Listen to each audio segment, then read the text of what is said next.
Hello everyone, in the following two videos we're going to take a look at the strategy design pattern and implement it in both Java and Kotlin.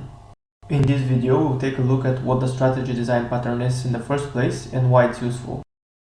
It is one of the patterns explored in the Gang of Four design patterns book. It enables a client to dynamically choose from a set of algorithms that have the same interface but achieve similar things in a slightly different way. For example, imagine an app where a user takes a picture and then applies a filter to it. Each filter can be implemented as a different strategy with the following interface. We take in an object image and return a modified image object that's changed according to an algorithm.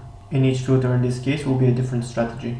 One of its key benefits is that it promotes the open-closed principle from Solid by allowing the addition of new algorithms without modifying anything else in the codebase. So we can easily swap different filtering approaches without changing any surrounding code. An additional benefit is that it greatly simplifies testing because different algorithms conforming to the same strategy interface can easily be mocked. You don't need an object-oriented language to implement the strategy design pattern though. A strategy is just something that takes in an input and returns an output of a specific type. Or it can just be a void strategy and return nothing. If the set of algorithms is simple enough and do not require state, the strategy design pattern can be implemented as a simple function. There's no need to involve classes if you don't want to. We'll take a look at multiple approaches to implementing the strategy pattern in the following videos. Thanks for watching and see you there.